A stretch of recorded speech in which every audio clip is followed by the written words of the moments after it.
నేనున్నాను కదా! మే హూనా అన్నీ చూసుకుంటా కదా! ఏ టైంలో ఏది చెయ్యాలో నాకు తెలుసు కదా! అని ఏపీ ముఖ్యమంత్రి చంద్రబాబు నాయుడు రాష్ట్ర ప్రజలకు భరోసా ఇస్తూ ఉంటారు. పనులు మాత్రం ఎక్కడ వేసిన గొంగడి అక్కడే అన్నట్లుగా ఉంటున్నాయి. రాజధాని అమరావతి నిర్మాణంలో అదే పరిస్థితి కనిపిస్తోంది.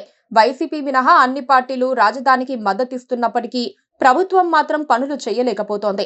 కూటమి సర్కారు చెబుతున్న లెక్కలకు, అక్కడి వాస్తవ పరిస్థితులకు చాలా తేడా ఉంది.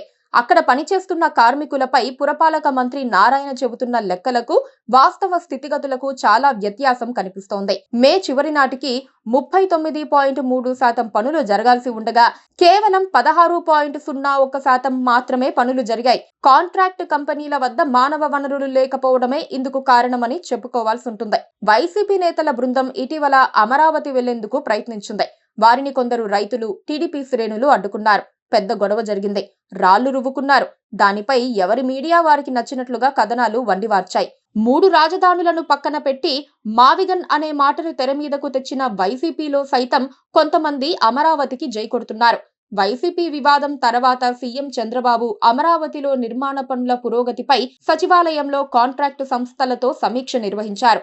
ప్రతిష్టాత్మకంగా చేపట్టిన నగర నిర్మాణంలో కాంట్రాక్టు సంస్థలు కూడా భాగస్వాములు కావాలని పిలుపునిచ్చారు.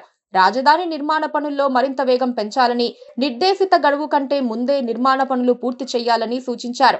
ప్రస్తుతం 50,999 కోట్ల విలువైన పనులు కాంట్రాక్టు సంస్థలకు అప్పగించామని అధికారులు ముఖ్యమంత్రికి వివరించారు.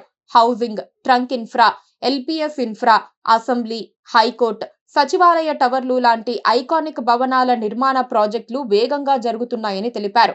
పనులు వేగంగా చేసేందుకు అవసరమైన మానవ వనరులు, యంత్రాలు, ఇతర సామాగ్రిని ముందుగానే సిద్ధం చేసుకోవాలని సీఎం స్పష్టం చేశారు. ప్రస్తుతం 26,924 మంది కార్మికులు, 5,140కి పైగా భారీ యంత్రాలు నిర్మాణ పనుల్లో నిమగ్నమైనట్లు పురపాలక మంత్రి నారాయణ వివరించారు.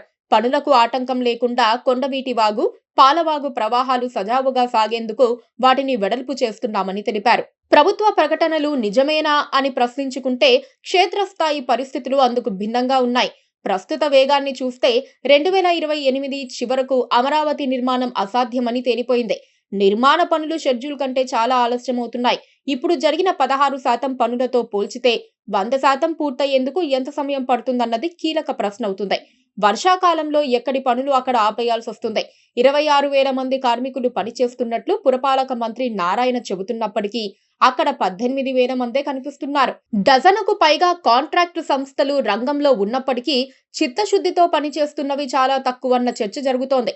భూసేకరణ కూడా పెద్ద సమస్యగా మారింది. ల్యాండ్ పూలింగ్ పరిధిలోకి రాని 2,300 ఎకరాలు మరో సమస్యగా మారింది. దానిపై ప్రభుత్వ నియంత్రణ లేకపోవడంతో ప్రధాన రహదారులు, కాలువల నిర్మాణానికి ఆటంకాలు ఏర్పడుతున్నాయి.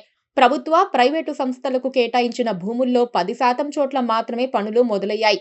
మిగతా సంస్థలతో చర్చలు జరిపి పనులు ప్రారంభించడంలో ప్రభుత్వ యంత్రాంగం పూర్తిగా విఫలమయ్యింది.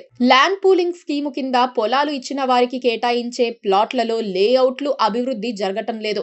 ఆ పని చేస్తే ప్రైవేటు రియల్ ఎస్టేట్ అభివృద్ధి జరిగి అమరావతి నిర్మాణం వేగం పుంజుకునేది. ప్రభుత్వం తాజాగా ప్రకటించిన దాని ప్రకారం 67,000 కోట్ల పనులకు అనుమతులు ఇచ్చారు. ఆ పనులేవో త్వరగా పూర్తయితే అమరావతి నిర్మాణానికి మేలు జరుగుతుంది.